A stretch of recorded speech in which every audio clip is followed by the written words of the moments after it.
Hi, so, yeah, voiceover for once. I just wanted to mention something, well, talk about something that I I don't know how to word. um, Basically, I just thought I would talk about art and how I got into it. And a surprisingly contributing factor to that is, I am on the autism spectrum, if you didn't know, which means, well, specifically, what was the Asperger's diagnosis, so I'm very high functioning, but what comes along with that is, a trait involving interests. It basically means, like everybody else, we have interests and hobbies, but they can be, how do I say this? A little over the top, like, they're more like obsessions than interests, per se. Hence, this drawing. My special interest just happened to be, drawing. It used to be anime. I still like anime, but I got clearly more into the drawing it side than the watching it. Doesn't mean I stopped watching it. It just one hobby took over for the other. And it is a blessing and a curse, to be honest. But, yeah. So this is Girly Haku and Chihiro from Spirited Away, and I first watched Spirited Away a year ago, so I just thought this would be fitting. Wow, I'm already running out of stuff to say. The the fact that I have artist special interest does affect me in some ways.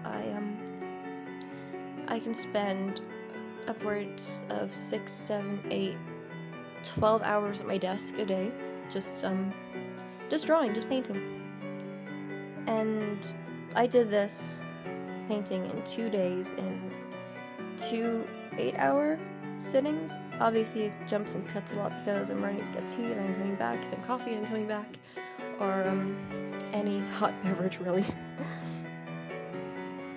And it means I don't have much of a social life, but I'm not sad about it. A lot of people would.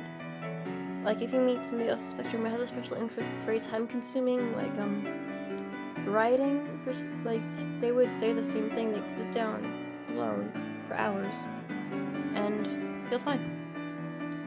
And a lot of you might think that's boring or lame, but sure, I'd rather be sitting down doing something fun and productive than going out and getting drunk. That wasn't meant to be judgmental. I'm just. This is my other point. When you're on the spectrum, it's actually good to have more contact with people because then you end up being learning how to interact. Because one of the things is it's very difficult for people who are on the spectrum to be social and talk. It's actually there's a lot of learning to it between body language, tone. I am awful at distinguishing between tone. Body language I have down surprisingly, but tone, no.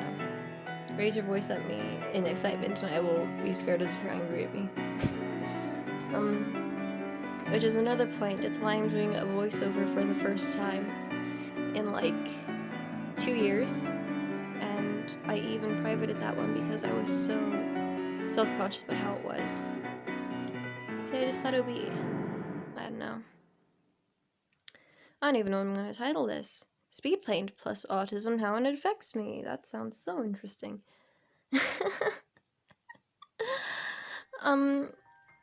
Again, it's something I find I learned through my hobby, and probably why art is such a popular hobby among those on the spectrum, because you draw body language a lot. Like, if you're drawing a character who's excited, you're gonna have them express that physically, so in turn you learn more. So what I guess I'm really trying to say is, and I just thought it'd be interesting for people who aren't on the spectrum to know that, even though someone's high functioning and it may not be visible at first, that it does affect people in some unusual, fun, well, not so fun ways. Apart from that, a big trait you'll find in most people. Now, that's the thing I forgot to mention is certain traits Well, some people have certain traits and others will have different traits. Like some traits more common than others, but everybody will obviously differ in terms of it's not all diagnoses are textbook per se. Well, they are, but you know what they mean. They're not identical. But a very, very common one is repetitive activities are like your best friend, pretty much, if you're on the spectrum. That's why I like drawing. It's always the same process with me. It's always sketch, ink, color, highlights.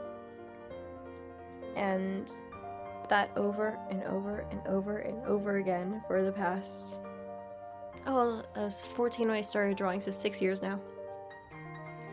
And,